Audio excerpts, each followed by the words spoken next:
ప్రజా ఫిర్యాదులను పెండింగ్ లో ఉంచకుండా సత్వరమే పరిష్కరించాలని వికారాబాద్ జిల్లా కలెక్టర్ ప్రతీక్ జైన్ సంబంధిత అధికారులకు ఆదేశించారు. సోమవారం కలెక్టరేట్ సమావేశం హాల్ నందు ఏర్పాటు చేసిన ప్రజావాణి సందర్భంగా జిల్లాలో వివిధ ప్రాంతాల నుండి వచ్చిన ప్రజలు సుమారుగా 250 వరకు ఫిర్యాదులు సమర్పించారని, వాటిలో ధరణికి సంబంధించిన భూ సమస్యలపై, ఆసరా పెన్షన్లను, ఇరిగేషన్ వికలాంగుల శాఖ, జిల్లా పంచాయతీ మరియు ఇతర సమస్యలకు సంబంధించి దరఖాస్తులు వచ్చాయని తెలిపారు. వివిధ మండలాలకు సంబంధించిన పలు గ్రామాల ప్రజలు ఇచ్చిన భూ సమస్యలపై ఫిర్యాదులను పరిశీలించారు. ప్రజావాణి ద్వారా వచ్చిన ఫిర్యాదులను పెండింగ్ ఉంచకుండా ఎప్పటికప్పుడు పూర్తి చేయాలని అధికారులకు ఆదేశించారు. భూ సమస్యలకు సంబంధించిన ఫిర్యాదులను సంబంధిత అధికారులకు పంపి పరిష్కరించేలా చర్యలు తీసుకుంటామని ఫిర్యాదుదారులకు హామీ ఇచ్చారు. ఈ సమావేశంలో అదనపు కలెక్టర్ లింగియా నాయక్, జిల్లా అధికారులు తదితరులు పాల్గొన్నారు.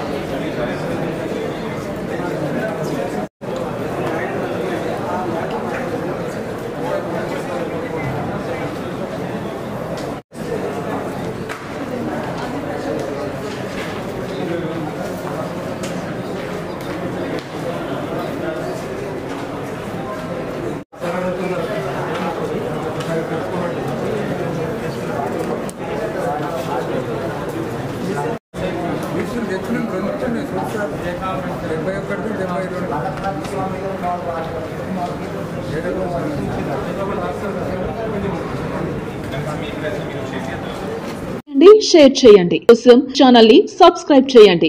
అలాగే ఇక్కడ ఉండే ఈ గంట సింబల్ ని క్లిక్ చేయండి. మేము అప్డేట్ చేసే ప్రతి వీడియో నోటిఫికేషన్స్ మీకు వచ్చేస్తాయి.